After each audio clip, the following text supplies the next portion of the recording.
Hello hi friends, ముందుగా అందరికీ నమస్కారం అండి. ఈరోజు వచ్చేసి కోడిగుడ్డు ఎల్లిపాయ కారం చేస్తున్నాను.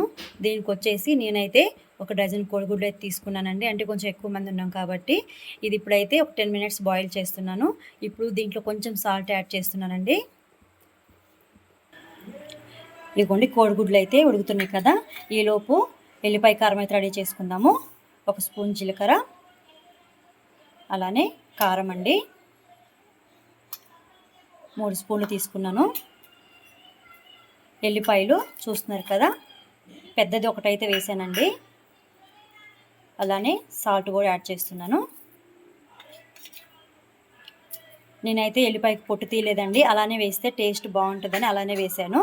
ఇవైతే మరీ మెత్తగా కాకుండా కొంచెం బరకగా మిక్సీకి వేద్దాం. ఇప్పుడు ఇవన్నీ చూస్తున్నారు కదా, ఇలాగా బరకగా అయితే పట్టాను, మరి మెత్తగా ఏం పట్టలేదు. ఓకేనా ఫ్రెండ్స్, ఇది మనకి ఎప్పుడైనా నోరు బాగాలేనప్పుడు, కొంచెం కారంగా తినాలనిపించినప్పుడు ఇలా చేసుకున్నా సూపర్గా ఉంటుందండి. సింపుల్గా అయిపోతుంది, తొందరగా కూడా అయిపోతుంది, పెద్ద టైం ఏం పట్టదు దీనికి. ఇగోండి గుడ్లు అయితే మంచిగా ఉడికినాయి. 12 వేసాను, 2 పోయినాయి, 10 వచ్చినాయి. ఇలా అన్ని ఘాట్లు పెట్టానండి, ఎండలు కదా, ఎంత మనము పైకి అయితే చూడలేం కదా లోపల ఎట్లా ఉండేది. ఇగోండి ఇప్పుడైతే కుండ పెట్టానండి, ఆయిల్ యాడ్ చేస్తాను, నూనె యాడ్ చేస్తున్నానండి.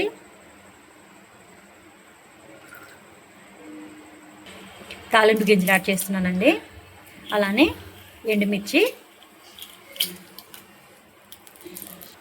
పసుపు యాడ్ చేస్తున్నానండి. ఒకసారి కలుపుకుందాము.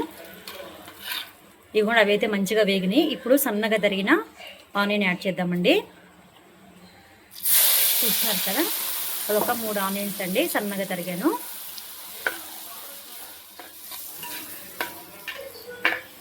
ఉల్లిపాయలు వేయకుండా కూడా చేసుకోవచ్చు అండి. నేను ఉల్లిపాయలు ఎందుకు యాడ్ చేస్తానంటే రైస్లో కలుపుకోవడానికి బాగుంటుంది. ఉల్లిపాయలు వేగిపోయినా కూడా బాగానే ఉంటుంది, కాకపోతే ఇది కొంచెం రైస్లోకి మంచి కలుపుకోవడానికి బాగుంటుందని ఉల్లిపాయ అయితే యాడ్ చేశానండి. ఇలా బాగుంటుంది, అలా కూడా బాగుంటుందండి రైస్లోకి. ఇవైతే ద్వారగా మంచిగా ఫ్రై అయినాయండి, చూస్తున్నారు కదా, మంచి గోల్డెన్ కలర్ అయితే అయినాయి. ఇప్పుడు మనము ఎల్లిపాయ కారం ముందే ప్రిపేర్ చేసుకున్నాం కదా, అదైతే యాడ్ చేస్తున్నాను.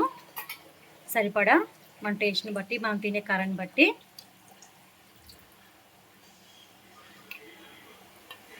నేనైతే 3 స్పూన్లు వేసానండి, ఎందుకంటే 10 కోడిగుడ్లు ఉన్నాయి కాబట్టి, 10 ఎగ్స్ ఉన్నాయి కాబట్టి.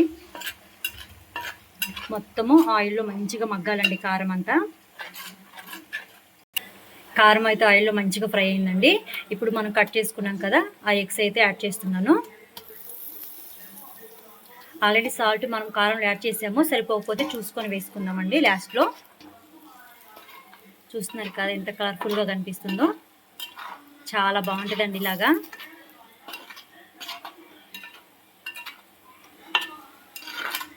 కొంచెం ఫ్రై అవనిద్దామండి ఎగ్స్ కూడా, కారం అంతా ఎగ్స్ పట్టాలి కదా. ఇప్పుడైతే పచ్చికరివేపాకు, కట్ చేసుకున్న పచ్చిమిర్చి అయితే యాడ్ చేస్తున్నానండి. చూస్తున్నారు కదా, టేస్ట్ చాలా బాగుంటుంది ఇలాగా. మొత్తం ఒకసారి అయితే కలుపుకుందామండి ఫ్రెండ్స్. ఫైనల్గా అయితే కోడిగుడ్డు ఎల్లిపాయ కారం ఫ్రై అయితే అయిపోయిందండి. చూస్తున్నారు కదా ఎంత బాగా వచ్చిందో, కలర్ఫుల్గా ఎంత బాగా కనిపిస్తుందో. రైస్లో కూడా సూపర్ టేస్టీగా ఉంటుందండి. మీకు కనుక నచ్చితే లైక్ చేయండి, షేర్ చేయండి, కామెంట్ చేయండి, సబ్స్క్రైబ్ చేయండి. ప్లీజ్ సపోర్ట్ చేయండి, చూసి వెళ్ళిపోవద్దండి. మీరు ఇచ్చే లైక్ మాకు ఎంతో ప్రోత్సహిస్తుంది. ఓకేనా ఫ్రెండ్స్, చూస్తున్నారు కదా. Thank you for watching friends.